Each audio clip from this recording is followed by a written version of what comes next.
A local congressional race is attracting a lot of national attention because it could shift the balance of power on Capitol Hill. PIX11 is your local election headquarters, and we are tracking down those numbers. So Republican incumbent Tom Kean Jr. looking to stave off Democratic challenger Sue Altman, but it's certainly a tight race. And with 10 days to go until Election Day, or 11 really, the gloves certainly coming off. Sue Altman joining us this morning to discuss her campaign and her priorities for New Jersey's 7th Congressional District. So great to see you, Ms. Altman. Thanks Glad to be here. Appreciate you coming on this morning. And you know, this is one of those purple districts in New Jersey, but it has been red for quite some time, and Tom Kean has had that seat for quite some time.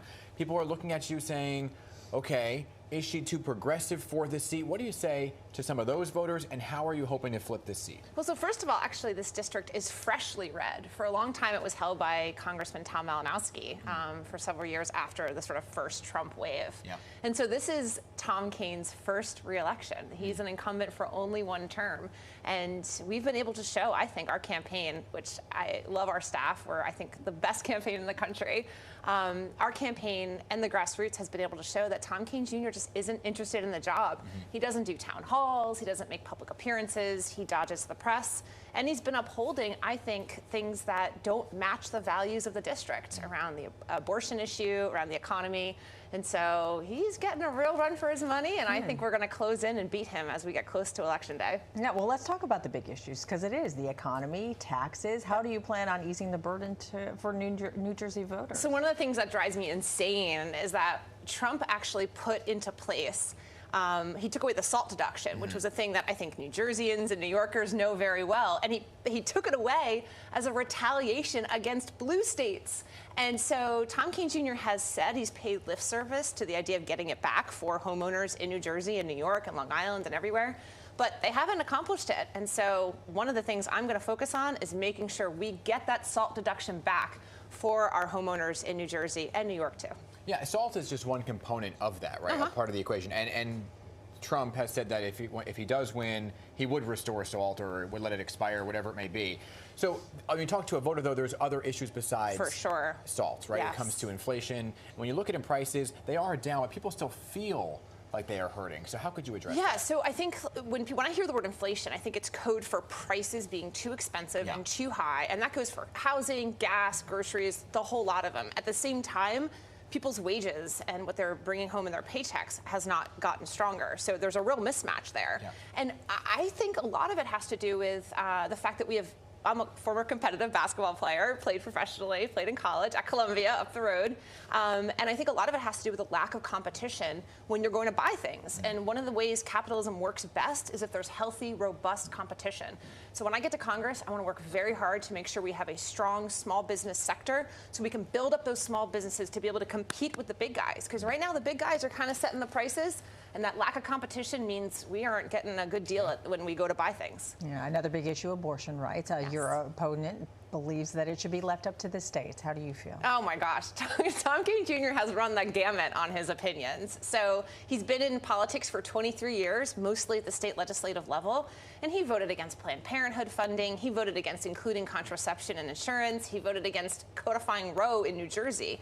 And so now he's kind of in this states' rights position, but look, there are women bleeding out in parking lots, and it is an extreme point of view to just let that happen. At some point, the federal government owes it to the women of all of us, all of the women in the country, to give them the medical care they need and they deserve. So I think the states' rights thing is a little bit of a cop-out, and I think Tom Kean Jr. will be held accountable for that. This is a district that women are not taking any nonsense, and so I think women and men want to be able to plan their families accordingly, and they see this as a little bit, you know, what's next? Is contraception next? Is IVF after that? So I think it's a slippery slope issue, and I think Tom Kean Jr. is weak, and we don't trust him on it. If it came to a vote and you were in Congress, you'd vote to codify Roe v. Wade? Oh, for sure. I think it has to be a priority, yeah. I want to talk about immigration, because that is a big issue. Republicans running on this as one of their top priorities, right?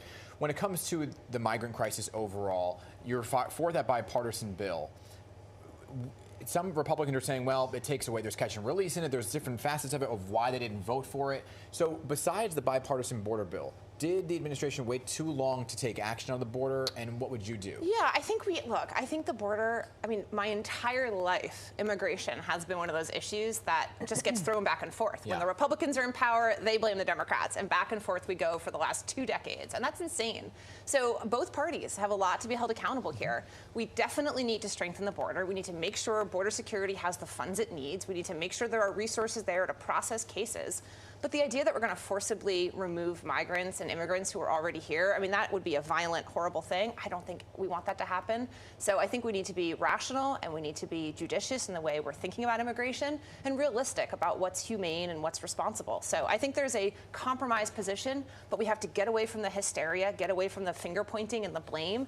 And it's going to start with a bill, hopefully, that I can be part of if I'm in Congress, where both sides are going to be a little unhappy with what's in it, but that we have to take a step forward to a comprehensive immigration reform, because if we just keep pointing the finger, the problem's just going to get worse. Yeah. You know, your opponent is also painting you as someone who is soft on crime, that you want to defund the police. What do you say to that? No, I don't want to defund the police. Obviously not. I mean, crime is terrible. It scares people. It's violent. It's awful. I mean, and one of the top things we need to do is make sure law enforcement has the tools it needs to get dangerous guns off our streets and make sure our streets are safer. So I don't want to defund the police. They overuse this. They try to make it sound like Democrats don't care about crime. Of course we do, and I do specifically. So yeah, and I think we also need to look at the root causes of crime even before it gets to the point where police have to be called. How can we make sure our young people have things to do after school? How can we make sure they're educated and well fed? How they feel optimistic about their future? Those things all lead to the point of crime. So we have to fund a system that makes sense for people so they're not led to do crimes and putting our law enforcement at risk when they intervene in those moments. All right, Sue Altman, we are out of time, but I appreciate you making the journey into New York City for this interview. Appreciate it. And we have reached out to Tom Kean Jr. I've been extended the same offer to him, waiting to hear back if he would like to join us right here.